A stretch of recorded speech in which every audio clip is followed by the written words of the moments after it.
Voy a ver si me deja hacer esto para que la grabación salga. Bueno, aunque yo acá me veo chiquita, les aseguro que la grabación me voy a ver yo, grande. Acá no sé por qué me veo chiquita. Pero bueno, eh,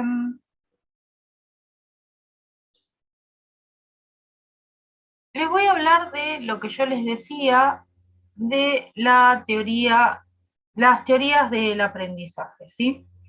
Hoy les voy a hablar de Piaget, Vygotsky, Brunner y, bueno, no me sale cómo se pronuncia, le voy a decir Ausubel porque así se escribe, pero no me sale nunca cómo se pronuncia, así que le voy a decir. Eh, Dentro de lo que es las teorías estas del aprendizaje, lo que vamos a ver y de los que van a hablar cada uno de los autores es de un sujeto activo. Generalmente se habla de un sujeto pasivo. ¿Cómo es un sujeto pasivo? Aquel que se le enseña cosas, ¿sí? Por ejemplo, podríamos hablar eh, del cognitivismo o también eh, o sea, de otras teorías donde al sujeto se le meten cosas en la cabeza, digamos, y las hace casi mecánicamente, ¿sí? El cognitivismo más o menos tiene esta idea, ¿sí? ¿Por qué?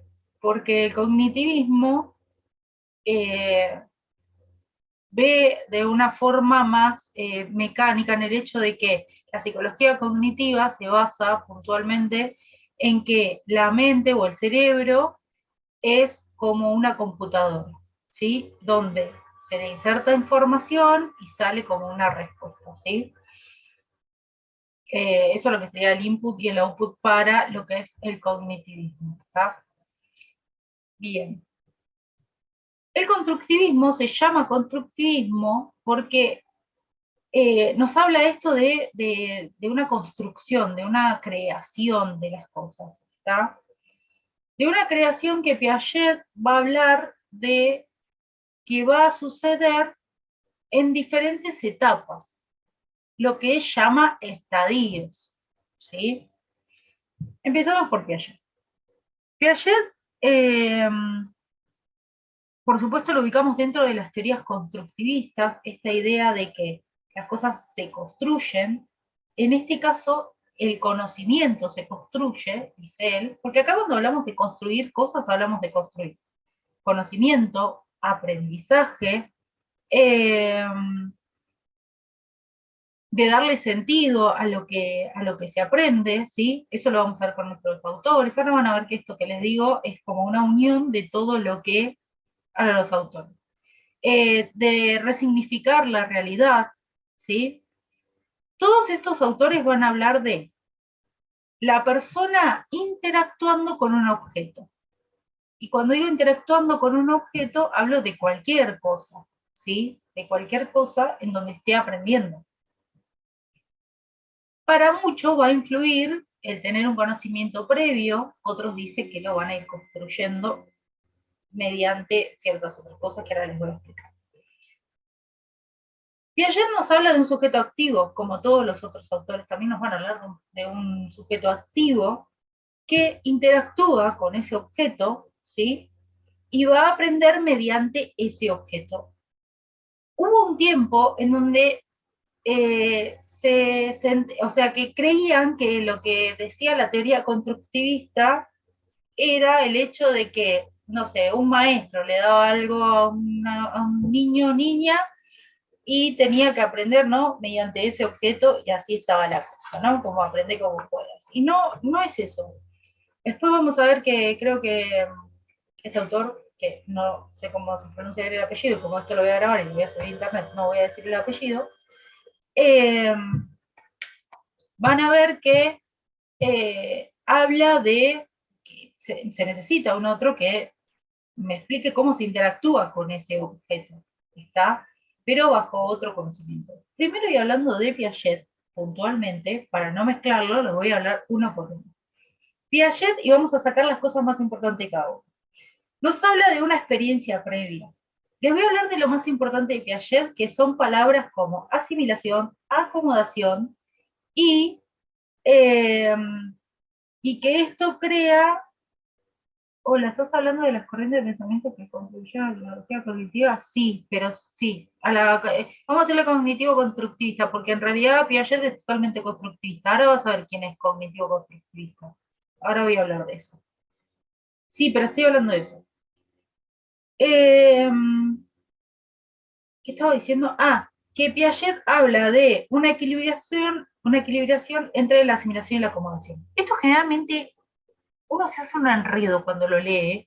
Yo lo voy a decir coloquialmente para que ustedes entiendan, cuando lean en algún momento, de qué se trata. La asimilación y la acomodación yo se los voy a explicar de esta manera. Yo asimilo una cosa cuando, por ejemplo, se me hace parecida a, ¿sí? Les voy a dar un ejemplo súper chiquito. Yo tengo esto, se lo voy a mostrar a la cámara ahí. Yo tengo esto, ¿no? Todos nosotros sabemos lo que esto es, pero tenemos 85 años cada uno. Ahora, yo le doy esto a mi sobrinita de 2 años. Le doy esto, le doy un color, le doy una lapicera, le doy un lápiz, le doy cualquiera de esas cosas. Le estoy hablando de 2, 3 años. Mi sobrina de 3 años. Y ella lo único que va a saber es que le sirve para agarrarlo y escribir. Porque ya tuvo la experiencia previa, o sea, si yo se la daba de bebé, lo va a chupar principalmente. Porque los bebés, cuando logran agarrar algo, ¿no? Antes que se le caigan todo eso, chupan las cosas. Entonces, no va a saber que se puede escribir con eso. Ahora, ella aprendió un día que este tipo de cosas sirven para que si yo agarro una aguja, voy a poder garabatear en eso, ¿tá? Con eso. Esto es lo que nos habla Piaget de el objeto, o sea, el sujeto interactuando con el objeto. Esto es asimilación. Ya les digo, si yo le doy esto a mi sobrina de 3 años, ella no sabe lo que es esto, cómo se llama. Por ahí me dice lápiz, como mucho, no sé, nunca probé. Un día se lo voy a dar y voy a probar para saber realmente qué cree que es esto. Pero lo más probable es que me diga lápiz, ¿sí? Pero no vas a saber lo que es. No vas a saber que es un marcador, por qué yo uso un marcador, para qué usaría un marcador. Ella lo va a usar para pintar. Le va a hacer parecido a una fibra que ni siquiera sé si se da cuenta de lo que es una fibra a diferencia de un color. Porque lo último que va a decir es color, y va a decir lápiz, ¿sí? Eh, por supuesto que esto va cambiando, como bien les decía, a medida que, para Piaget, ¿no? Que va pasando de estadio. Mi sobrina va a empezar el jardín y en algún momento le van a diferenciar entre fibras y lápices de colores. Ella tal vez a diciembre de fin de año me va a saber decir que esto es una fibra. No me va a saber decir que es un marcador, pero sí una fibra porque es más parecido a una fibra. ¿Se entiende? Bien. Esto es la asimilación entre las cosas. Ahora, mi sobrina tiene que tener la estructura para entender que esto es más o menos parecido a una fibra, ¿sí? Eso va a ser la acomodación. Cuando ella aprenda lo que son fibras y yo le muestre esto, me va a decir fibra. ¿Podemos pasarlo como fibra? Puede ser. Sigue siendo un marcador para mí y sé la diferencia, pero voy a comprender si mi sobrina acá a diciembre le dice fibra, ¿sí? Y va a entender que tiene una función, tal vez, en el jardín supongo que hace ese trabajo, o debería hacerlo, eh, de diferenciar con el color, y así con las pinturitas, y vieron que, ya saben, jardín, les van enseñando esas cosas. Ella va a hacer una acomodación de eso. Para que ustedes se den una idea, ustedes piensen en esto. Yo tengo esto que lo tengo asimilado y parecido a cosas que se me parecen, y no estoy hablando de la Gestalt, no estoy hablando de la Gestalt, no mezclemos. A cosas que más o menos se me parecen, porque la Gestalt podemos hablar de otro tipo de cosas, como estar en la sombra y se me haga parecido, puede llegar a ser, pero no. A cosas pero yo ya tengo que tener un conocimiento previo de esto, ¿para qué lo usé? Para, ¿parecido a qué? ¿Se entiende? Hago la acomodación cuando yo la aprendo. Así pasa con nosotros y la facultad y el aprendizaje. Muchas veces, miles de cientos de veces, leemos por ahí que muchos dicen, ¿y para qué nos sirven las correlativas? Rompamos todas las correlativas, ¿no? Claro, vas y el primer año de facultad haces clínica psicopedagógica sin siquiera haber pasado por intro a la práctica psicopedagógica, ¿no? Haces la última materia de la carrera. Lo bien que te va a ir en clínica no te das una idea, porque vos tenés que haber asimilado cierto conocimiento para poder llevar adelante otros conocimientos. El conocimiento va en crecimiento. Esta idea que tiene Piaget no está tan mal en el fondo. Yo no adhiero mucho al constructivismo, pero nada, Cintia, recordate que te estás grabando, no importa, tu opinión no le importa a nadie. Pero nada, yo no adhiero al constructivismo realmente. Pero pero no está mal. O sea, si hablamos, por ejemplo, en las correlativas dentro de la facultad, no está mal. O sea, sí creo en que se necesitan materias para aprender otras materias. De hecho, estas teorías del aprendizaje lo van a ver en teorías del aprendizaje. La materia teorías del aprendizaje. Ustedes me dicen, una materia de tercer año, ¿me va a enseñar lo mismo que el primero? No, te va a dar un conocimiento más de algo que vos ya tendrías que haber sabido anteriormente. ¿Se entiende? Va creciendo el conocimiento. Bien. Esta equilibración de la que yo le hablaba es, miren, dense una idea de esto. No tengo nada acá parecido a poder hacer esto que quiero hacer. Dense una idea de esto, asimilación, acomodación. Esto es asimilación. Esto va a ser el nuevo aprendizaje. ¿Qué voy a hacer? Esto, equilibrar. Se acomoda este nuevo aprendizaje en algo que yo ya sabía. Se une a ese algo y crece mi saber, mi conocimiento. ¿Está? Así con los objetos y con el conocimiento general. ¿Sí? Esto para Piaget, por supuesto. Se crea una equilibración. Yo se lo estoy diciendo súper coloquial, ya lo sé. Pero la idea es que cuando ustedes lo lean, más o menos recuerden esto que yo les digo. ¿Sí? Bien. Eh, Miren, para que ustedes se den una idea, ustedes se van a encontrar con esto que dice, el conocimiento existe en la mente como una representación interna de una realidad externa, ¿sí? O sea que utiliza la experiencia previa. Es esto que yo les decía, vieron que se los digo coloquial, pero es esto que se van a encontrar es esto que yo les estoy diciendo. La asimilación. Yo tengo que tener una experiencia previa entendiendo para qué me sirve tal cosa o más o menos para qué la puedo usar, ¿sí? Esto es como en la cocina, por ejemplo. A mí me ponen en la cocina, yo no sé cocinar. Me ponen en la cocina, bueno, puedo llegar a ser un desastre, pero si las cosas más o menos se parecen, más o menos me puedo dar una idea de cómo cocinarla. Yo cocinar no sé para nada. Yo sé cocinar tres cosas: arroz, salchichas y huevo. Son las únicas tres cosas que sé cocinar. Si más o menos algo se parece a cocinar esas cosas, como fideo, por ejemplo, más o menos me doy una idea de cómo cocinar. ¿Se entiende? Asimilación, acomodación, y esto logra una equilibración. Les digo por qué lo van a encontrar con otras palabras en el módulo. Esta es la idea de Piaget.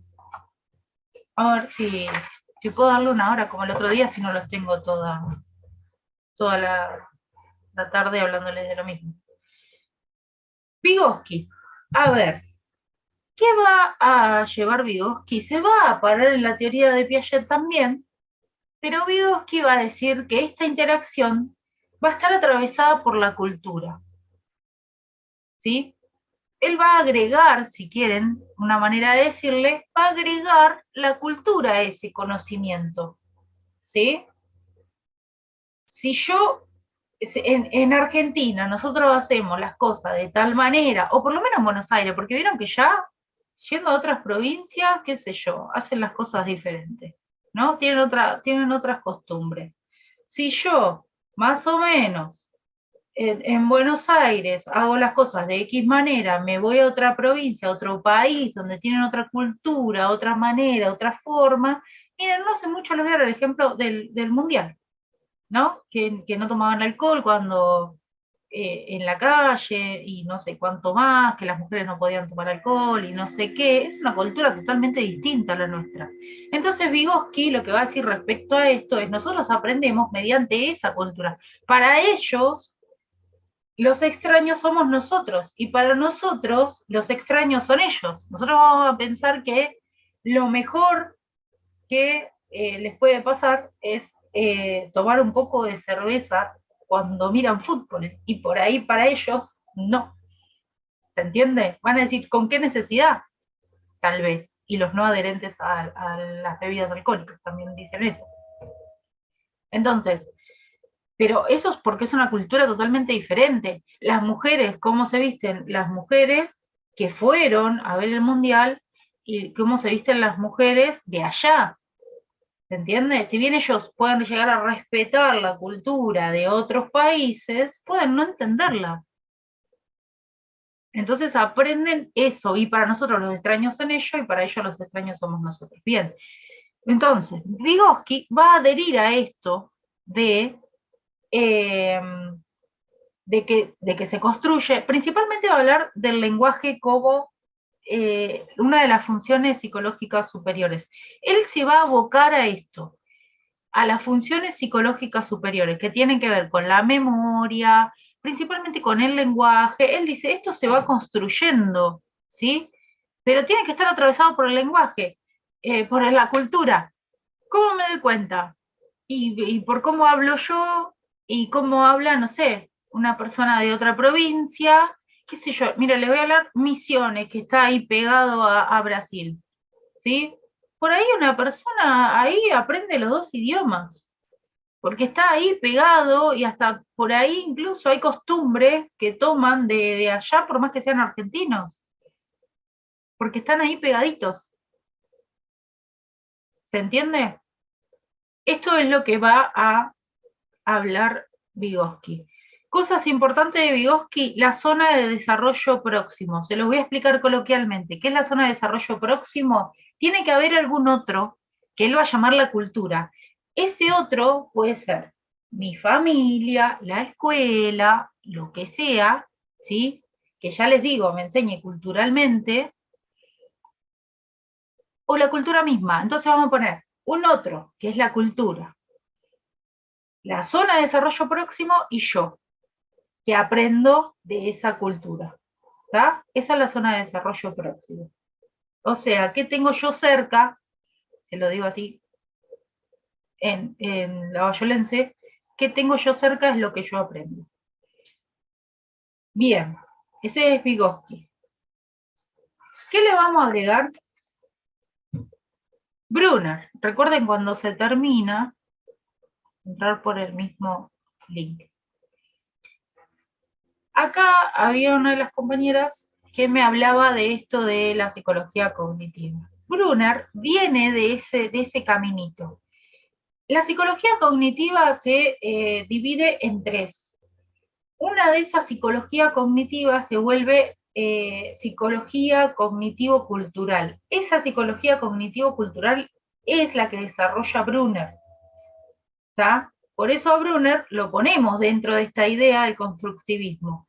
Porque él va a tomar lo que dice Piaget, en algunas cosas va a decir, bueno, yo no estoy muy de acuerdo en esto, pero sí va a tomar lo que dice Piaget como antecedencia, va a tomar lo que dice Vygotsky principalmente con esto del desarrollo de la cultura, ¿sí? Y va a tomar lo que yo les decía antes, la zona de desarrollo próximo, que es una de las teorías más importantes de Vygotsky, va a tomar puntualmente eso para crear su teoría más importante, que es la que vamos a utilizar muchísimo en la carrera, que es la del andamiaje. ¿Sí? Brunner es lo que hoy se llama un cognitivo constructivista. Crea esta psicología cognitivo-cultural, que lo que quiere decir es que, como ya les dije, la psicología cognitiva era algo estructurado, era como meto información, sale esto de esta información que yo meto. Bueno, el constructivismo no, según el constructivismo se construye a través de, o sea, como sujeto activo, no pasivo, las cosas. Bueno, Brunner va a tomar esto y va a decir, obvio, tiene que estar atravesado por la cultura. ¿sí?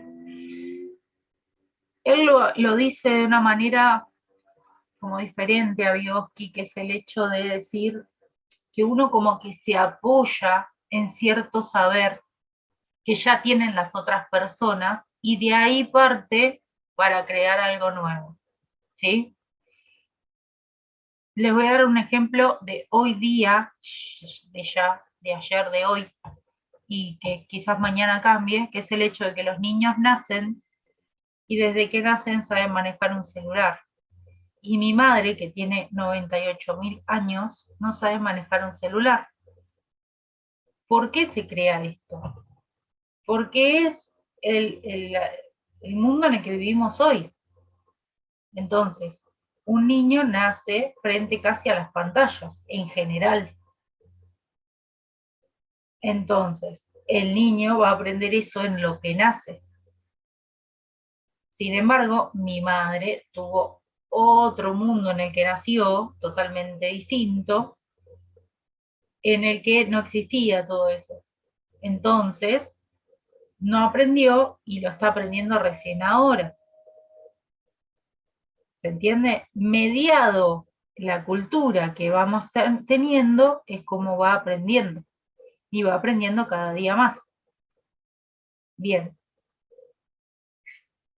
nos vamos a ir al concepto de andamiaje de Brunner, puntualmente. Acá, acá habla directamente Brunner, va a hablar directamente de la educación. Él se va a meter con la educación para crear esta idea de andamiaje, ¿sí? Él dice que tiene que haber un adulto, como decía, vieron Vygotsky en esto de la zona de desarrollo próximo, pero en la educación. Tiene que intervenir un adulto. Vieron que yo les dije al principio que antes se creía que en esta teoría constructivista había que dejar ahí que aprendan los pibes nomás, dándole un objeto y que hiciera lo que pudiera con ese objeto. Bueno, la idea no era esa. Entonces, Brunner va a hablar de eso, va a decir que no es la idea, que tiene que haber un alguien que va a ser el maestro, la maestra, que le enseñe a ese niño o esa niña ciertas cosas. Esto es el andamiaje, ciertas cosas en el conocimiento, digamos, en la educación. Este andamiaje del que yo les hablo, me parece que la palabra ya lo dice, ¿no? Es como yo voy llevando, andamiendo la educación de ese otro, ¿sí? Para que el otro aprenda, yo le tengo que enseñar algo, porque el otro no aprende por el aire, ¿se entiende? De hecho, no sé, y se han hecho miles de estudios de los que no voy a hablar, tipo, porque no vienen al tema y tampoco están acá, pero se han hecho miles de estudios donde si vos dejas a una persona, o sea, es como no aprende a hacer nada. Che, ¿no se escucha? ¿Nadie me escucha? Miren que tengo el micrófono del... ¿Tengo el de coso? Sí, se escucha. Ah, me hicieron asustar.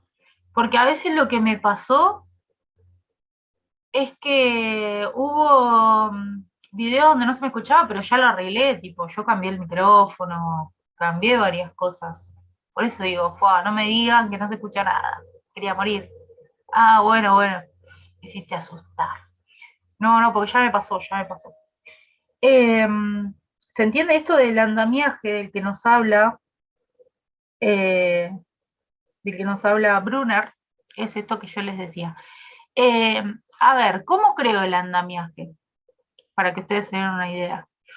Si bien Brunner, perdón, vamos a hablar de todos los constructivistas, nos dicen que tenemos que dejar que el sujeto manipule el objeto, ¿cómo yo voy a intervenir en todo lo que haga ese sujeto para aprender? Entonces, no se está produciendo lo que decimos.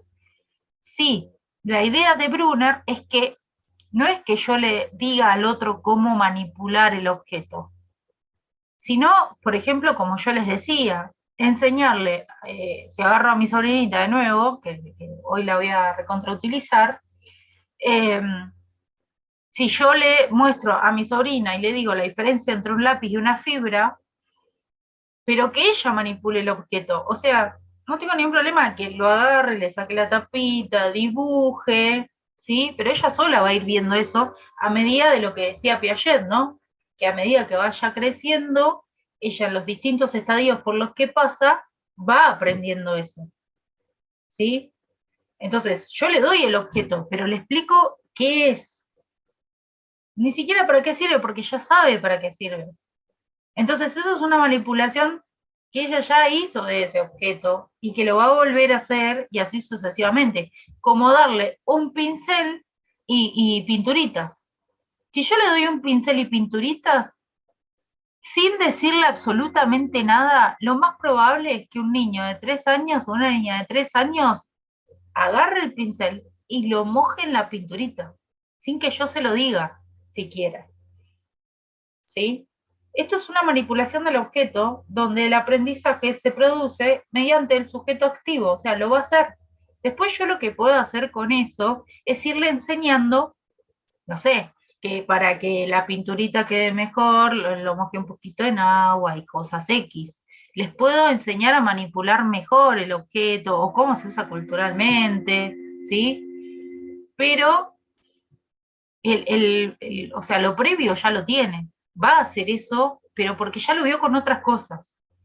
Entonces va asimilando eso. ¿Se entiende cómo va el proceso de andamiaje? O sea, yo voy andamiando ese conocimiento, pero ese conocimiento que ya más o menos previo tiene esa persona. Por eso se basa en la zona de desarrollo próximo de Vygotsky. Brunner. A ver si me algo de Brunner. No, tener un modelo, me parece interesante esto. Tener un modelo, o sea, es la mejor palabra que encontré en esto sobre Brunner. Es lo que yo le decía, tener un modelo previo es para Brunner una de las cosas más importantes. ¿Cuánto tenemos de tiempo? Bueno, no me queda mucho, claro, pero se me va a cortar. Bueno, lo que voy a hacer es cortar yo y solamente me queda el último autor, así que ya los dejo. Los, eh, pero voy a cortar yo, así no se nos corta en el medio de lo que estoy hablando. Vuelvan a entrar. Bueno, este autor lo que va a tomar es el aprendizaje significativo. ¿Va a tomar todo lo de los otros autores? Sí, también se va a basar en eso, principalmente en Piaget. O sea, cuente que Piaget hizo una teoría en la que generalmente todos estos autores se van a basar, ¿sí? Así que tomen como eso en prioridad. Ahora les voy a comentar por qué para mí esto fue troncal y me pareció que tenía que darlo en esta segunda parte, que no se les pasara. Ahora voy a hablar de eso. Acá nos va a hablar del aprendizaje significativo, ¿sí? Nos va a decir que el estudiante o la estudiante aprende si lo otro, o sea, si eso que le está enseñando le produce algo, si lo mueve, si le importa, para decirlo de alguna manera más criolla, ¿sí? Ustedes dirán, pero si solamente aprendemos lo que nos importa, como que la gran mayoría de las cosas deberíamos elegir qué, qué estudia cada uno y entonces no existirían las carreras, no existiría nada, ¿no? No existiría la escuela, porque ¿cómo hace para que cada chico te diga, la verdad que a mí me interesa esto y a esto no? Eh, el tema es motivarlos, como decía este autor. Primero, tener la experiencia previa, también nos habla de eso. O sea, tener como un conocimiento previo para que a mí me motive a aprender X o tal cosa. O sea que eso también habla de este constructivismo, que yo lo tuve que construir de alguna manera a este conocimiento previo, porque si a mí me hablan, por ejemplo, hoy día en chino, yo no sé ni qué es. Es como cuando van a aprender un idioma y vieron que el profesor o la profesora que se para adelante les habla en ese idioma y ustedes no tienen pero ni la más remota idea y dicen, esto es el básico, no quiero saber el avanzado, ¿no? Pero no tienen ni idea de lo que le está hablando. Bueno, más o menos eso. O sea, si yo voy a aprender japonés desde cero y el primer día el profesor o la profesora que ingresa me habla todo en japonés y yo no tengo ni idea, lo más probable es que no vaya a una segunda clase. Primero porque la primera ya no entendí un pomo de lo que se habló. Entonces no me motiva a ir a una segunda clase. ¿se entiende? Y ustedes me van a decir, pero vos dijiste que había que tener un conocimiento medio. ¿Y saben cuál es la motivación previa que a mí me lleva a aprender un idioma? Saber que aprendí otros idiomas y que me fue bien en ese aprendizaje y digo, bueno, puedo sumarle a los idiomas que sé japonés, póngale. Pero si el primer día empezamos así, pues estamos en el horno, porque yo no sé nada de japonés. Entonces, para crear esa motivación, ese interés, uno tiene que hacer algo que al otro le despierte. Por ejemplo, a mí me gusta dar clases de apoyo, ¿no? Y me gusta que la gente venga a mis clases de apoyo. Para eso yo todo el tiempo busco la manera de poder dar esas clases de apoyo de una manera que los compañeros y las compañeras entiendan lo que estoy diciendo y entonces sigan dirigiendo mis clases de apoyo, pero porque a mí me gusta. Entonces, así como hay profesores y profesoras que son creativos y creativas en sus aulas y motivan al otro en algo que ya saben. Por ejemplo, a mí se me ocurre, no sé, a un adolescente que le importa un bledo generalmente, sí, te acuerdas que te estás grabando, estudiar, y bueno, entonces le voy a enseñar con videojuegos las cosas. Voy a hablarle de videojuegos. Y si yo le hablo de videojuegos, lo más probable es que capte su interés, ¿sí? Y que le interese bastante. Si yo enseño de esa manera para los y las adolescentes, generalmente, y voy a tener ¿no? O les digo, qué sé yo, no sé, aprendamos, qué sé yo, aprendamos poesía porque mañana les va a salir para rapear, trap, rap, esto que mezclamos ahora un poco en la música, ¿no? Y si yo no tengo ni idea de eso, no puedo hacer ese trabajo. Bueno, es más o menos lo que nos habla este autor. Nos habla de eso, de que tiene que haber una motivación para que yo quiera aprender. Tiene que haber una motivación de mi parte también cuando enseño a otros. Para que el otro quiera aprender, tiene que tener un conocimiento previo de eso. Por eso yo les decía, voy a volver al ejemplo que di al principio. Si yo rompo las correlativas o no tengo correlativas en la facultad, no es un capricho, y el primer año que empiezo psicopedagogía, hago clínica psicopedagógica, no voy a entender un poco y voy a abandonar la carrera. De hecho, mucha gente abandona la carrera por la desmotivación que se crea.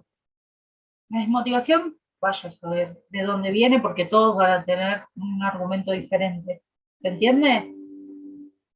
Con el tiempo yo he visto eso, hace muchos años, y nada, yo dije, bueno, vamos a dar las clases de apoyo así para motivar a los compañeros y compañeras que se queden a estudiar la carrera, porque en realidad no tiene que ver con la carrera, a veces tiene que ver con, o sea, un profesor, una materia, que no la pueden pasar y se desmotiva. Si les pasa a ustedes, imagínense los niños y las niñas. Ustedes recuérdense de niño y de niña si les importaba todo. A mí había cosas que me salían muy fácilmente, pero no las podía aprender porque no, el profesor o profesora que tenía delante, la maestra o el maestro, la verdad que no me motivaba mucho, era más aburrido. ¿Se entiende? Bueno, esto es el aprendizaje significativo. Me tiene que motivar, algo me tiene que importar, tiene que estar este factor importante de la motivación para que yo aprenda y o para que yo le enseñe a otro, tengo que lograr eso, ¿sí? Y además que de esa persona tenga un conocimiento previo, ¿sí? Eh, También si quieren podemos hablar del atravesamiento de la cultura cuando hablamos del hecho de cuando, no sé si lo había dicho en esta clase con ustedes, en intro o en otra clase, creo que no, creo que en intro de la educación. Pero, por ejemplo, no sé, eh, aprender de obras de arte, ¿no? A mí, por ejemplo, las obras de arte es una cosa que, capaz, qué sé yo nunca aprendí nada sobre obras de arte, nunca fui a un museo, la verdad, tampoco me llama. Eh, Imagínense que un profesor o una profesora me da un ejemplo de un museo, ¿no? Y me habla de obras de arte. O sea, conozco a los autores más importantes, puedo hacer una asimilación, puedo decir, ah, tal obra es de tal, sí lo puedo hacer, pero desde el conocimiento así como popular, no sé de dónde saqué el conocimiento. Pero la realidad es que yo ir a ver obras de arte, y si no me hablas de los autores más importantes de obras de arte, no voy a saber otros. Y, y puede haber gente que, la verdad que eso no sé, hay ciertas áreas en las que no me va a motivar, porque estoy dando ejemplos que no son buenos, porque nadie me está entendiendo con los ejemplos que estoy dando. ¿Se entiende? Eso es un atravesamiento de la cultura. Si yo no aprendo ciertas cosas, si yo no escucho cierta música, vos me podés enseñar lo que quieras, pero no lo voy a aprender y la verdad que tampoco te voy a prestar atención. ¿Sí? Bien, esto ya me parece que los ejemplos sobran, todos me han entendido. No sé si me queda decirle algo, habilidades, destrezas, sobre las experiencias previas. Bueno, acá habla de experiencias previas relacionadas con sus propios intereses. Acá habla de eso, ¿sí? Bien, ¿por qué yo creo que esto es importante? ¿Por qué le di en esta segunda clase que hablamos de un final de intro a la práctica psicopedagógica? Me parece que ustedes deberían, es cierto que estaba pintada, bueno, eh, ustedes deberían tener por lo menos una base de estos autores, porque realmente lo ven a lo largo de la carrera, porque las profes de intro a la práctica realmente le dan bolilla a esto, les importa, es una base importante de intro a la práctica. De hecho, yo recuerdo cuando hice intro a la práctica, que bueno, no me acuerdo ni cuándo la hice, pero fue hace mucho, pero recuerdo que hacíamos un cuadro comparativo incluso de cada uno de estos autores, eh, de cuál hablaba cada uno, de qué era lo que aportaba cada uno a esta teoría constructivista. Eh, Les dije el otro día, lo que pasa que, claro, el otro día yo les comentaba que cosas importantes son las dimensiones se las tienen que saber, eso sí que se los van a tomar. Las dimensiones y apréndanse esto. Como el otro día ya había hablado de las dimensiones, entonces decidí no hacer una clase sobre dimensiones porque ya lo había hablado en la clase pasada. Entonces, me pareció que esto era un tema que lo tenían que saber sí o sí dentro de esta materia para el final.